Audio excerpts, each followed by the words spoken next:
안녕하십니까. 만화 공인중개사의 저자 이용훈입니다. 오늘은 공인중개사 법령및 중개실무 용어에서 제4강 제2편 중개실무의 첫 번째 부분 용어에서를 좀 같이 하도록 하겠습니다.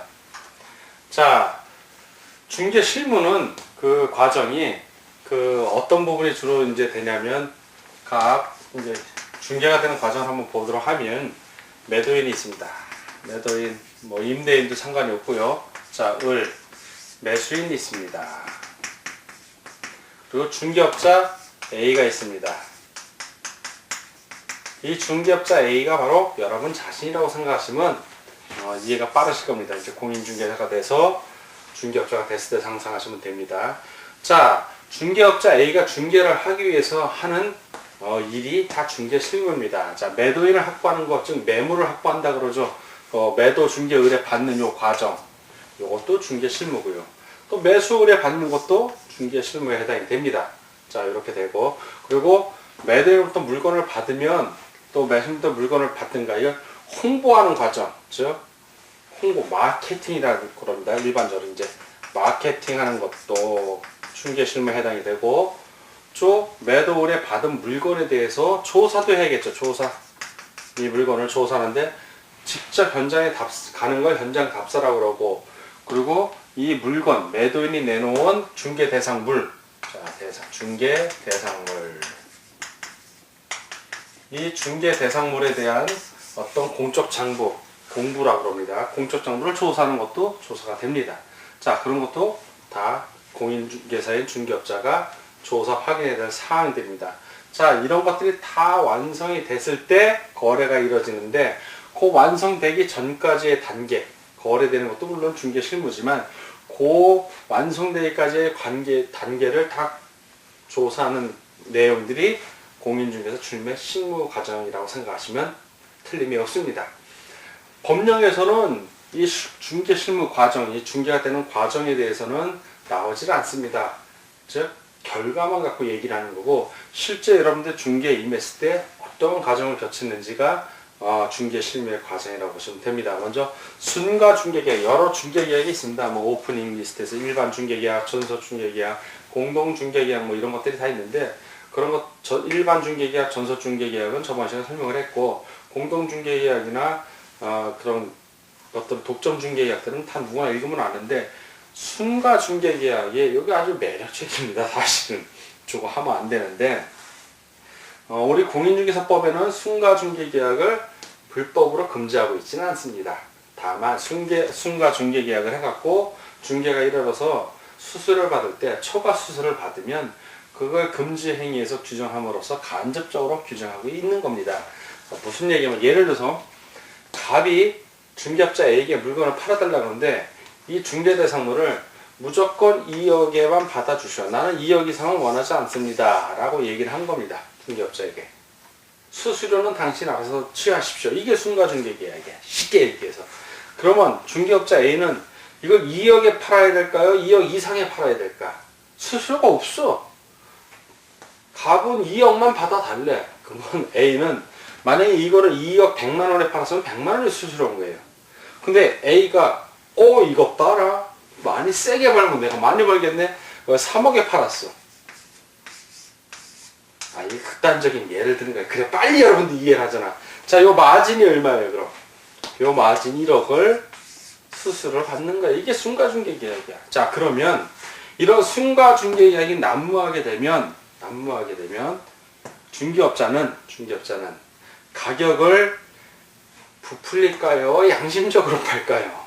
이건 양심의 문제가 아니라는 거예요. 시스템의 문제이기 때문에 이러한 순가중개계약이 난무하게 되면 가격 부풀리기가 마구 일어납니다. 부동산 거래처가 곤란해져요. 재산 깎아먹기가 된다는 거예요. 누군가는 피해를 보는 거고. 그래서 이런 걸 막기 위해서 매모수고 관직 상태의 그 숫자, 중개 수수료 초과 받으면 돌려줘야 되는 겁니다. 자, 이런 거 하면 안 된다. 순가중개 계약은 이렇게 매도인 측만 있는 게 아니라 매수인 측에서도 가능합니다. 매수인에서 내가 어떠한 물건을 필요하는데 2억에 사주셔. 2억에. 그럼 내 2억 내겠다. 자, 근데 팔겠다는 사람 거를 중개업자가 그 물건을 2억에만 사주면 되는 거야. 1억 8천에 살 수도 있습니다. 실제는 1억 8천에. 그러면 요 차의 2천은 누구 거다? 중개업자 거예요. 사는 매수인하고도 순가중개계약을 맺을 수 있는 겁니다. 거래가 물란해질 수 있는 거예요. 자, 그래서 이 순가중개계약은 직접 규제하고 있지 않지만 간접적으로 규제하더라. 요거. 자, 이제 공부와 권리조사입니다. 자, 중개대상물을 갑이 중개업자에게 의뢰를 하면 갑은 뭘 해야 되냐면 요 중개대상물에 대해서 조사하고 확인을 해야 돼요. 어떤 물건인지. 자, 이 조사하고 확인하는 방법 중에 첫 번째 바로 그게 요거예요. 공부와 권리조사고, 두 번째는 요겁니다. 현장 답사는 거. 현장 답사. 자, 이 공부와 권리조사는 뭐냐면 이제 공부부터 알아봐야겠죠. 공부는, 자, 이 공부, 공적 장부의 준말입니다. 공부 열심히 하자. 예, 공부 열심히 하고 있죠, 여러분들.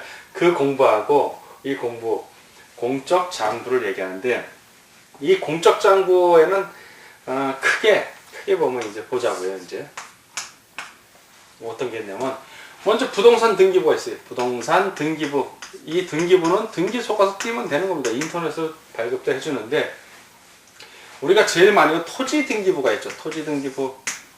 자, 그리고 건물 등기부가 있습니다. 토지 등기부, 건물 등기부. 그 외 임목 등기부도 있어요. 우리 임목도 거래하잖아요. 중개하고. 자, 그리고 공장재단 등기부, 광업재단 등기부 다 있습니다. 등기부. 등기소 가서 띄면 됩니다. 토건, 입간공이 다 있고. 자, 두 번째. 시군구청 가서도 띄워야 돼요. 자, 지적공부라고 그러죠. 지적공부. 지적과 관련된 공적장부예요. 지적공부. 어떤 게 있죠? 토지대장. 자, 건축물대장. 자, 그리고 토지대장에는 또 임야는 또 임야대장으로 돼 있어요. 자, 임야. 또 토지대장, 임야대장. 요 건축물대장 따로 있어요.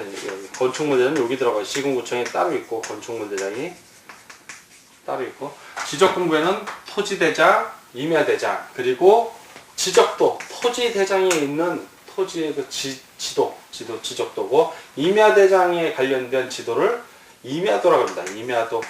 자, 이거 두 개는 도면이에요. 도면. 자, 이런 것들이 있는데, 지적공부와 관련돼서는 이렇게 토지대장, 또 지적도, 임야대장, 임야도.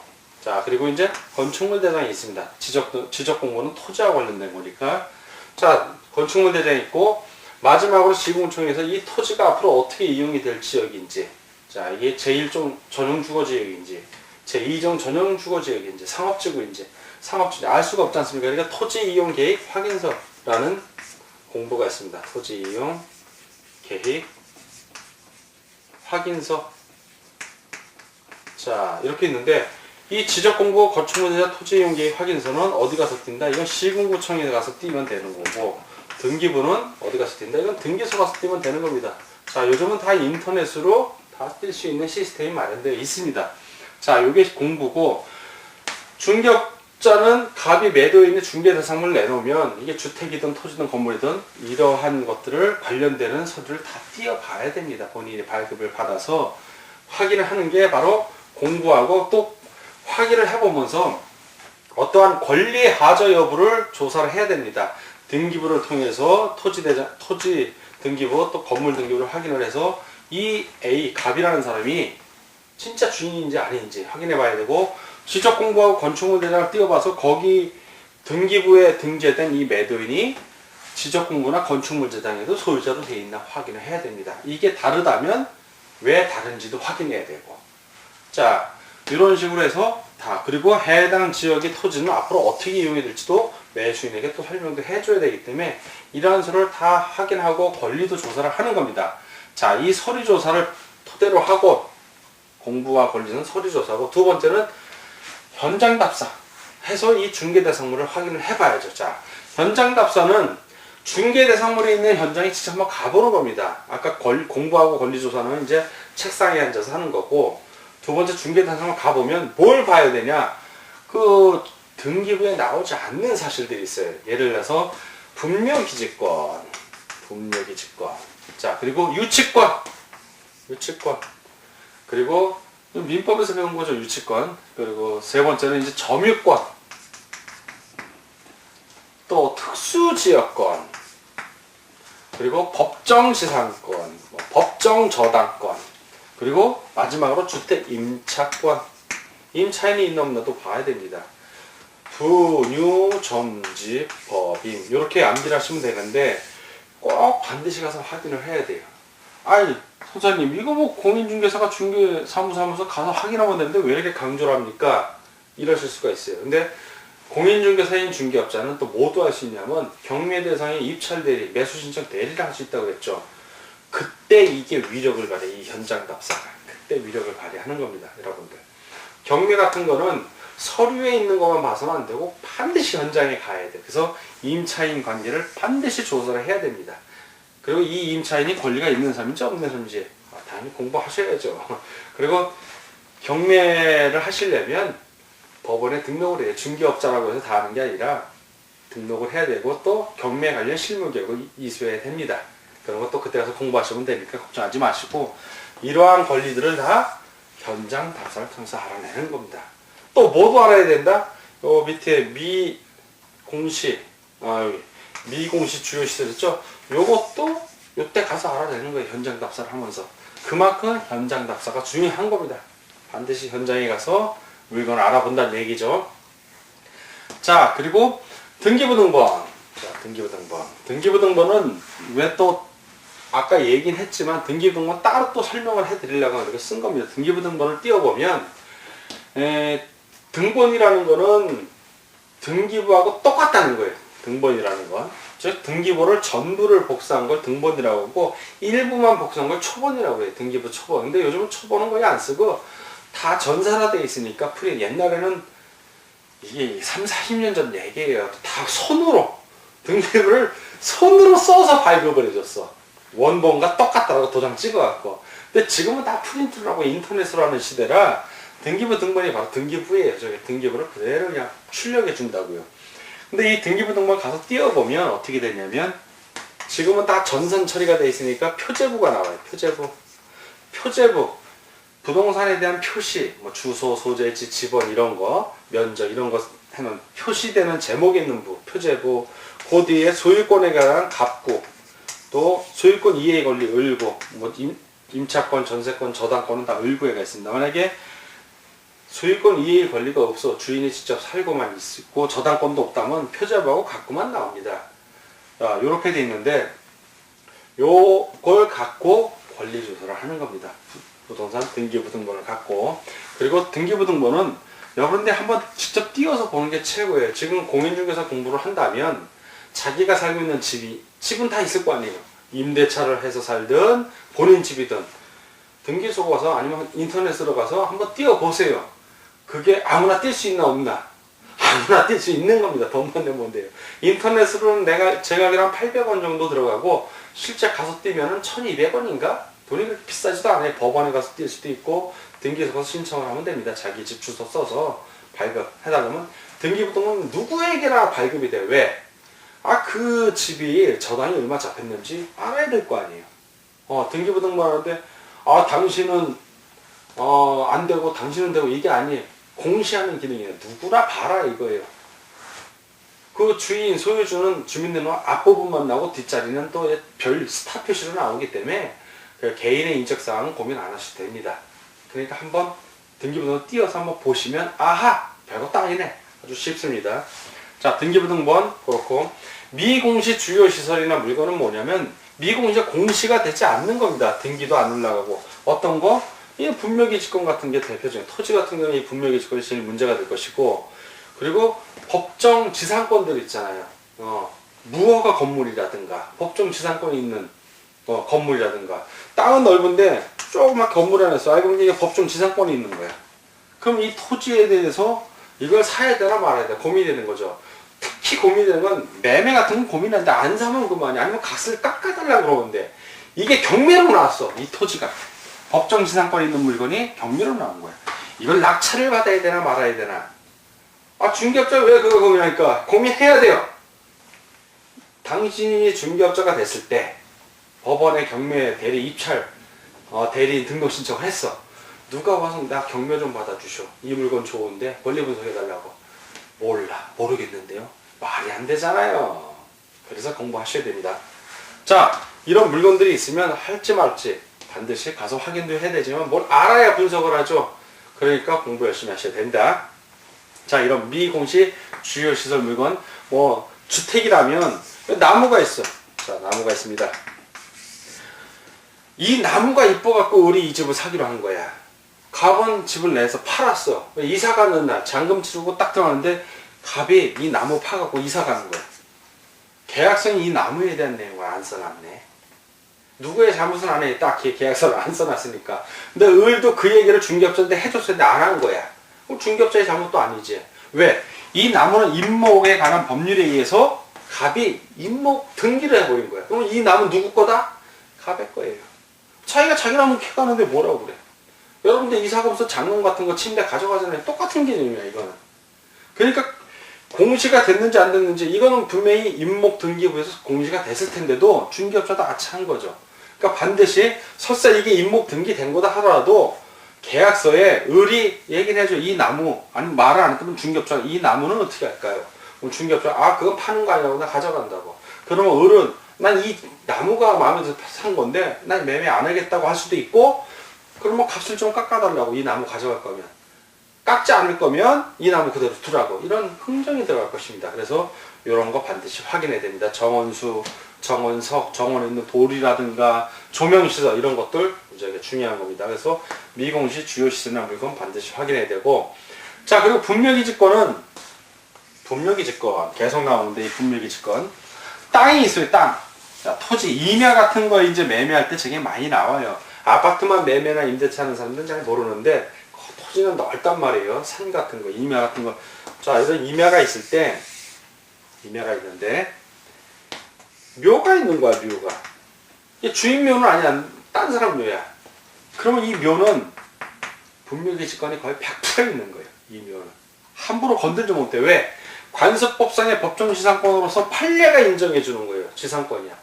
지상권은 지상권자가 마음대로 매매할 수 있단 말이에요. 그러니까 이거는 이 분묘가 있는 한은 여기는 주인이 어떻게 손을 못 대는 거예요. 그리고 분묘기지권은 묘하게도 무료도 가능해. 돈도 안 내. 예. 분묘를 취득하는 방법이 세 가지 있잖아요. 하나는 주인의 허락을 받아서, 아니면 20년 동안 취득 시효하는 거. 나머지 하나는 분묘가 있는 상태에서 집을, 땅을 판 거야. 그래서 분묘에 대한 내용이 계약서에 없어. 그럼 분묘기지권 취득이에요. 왜?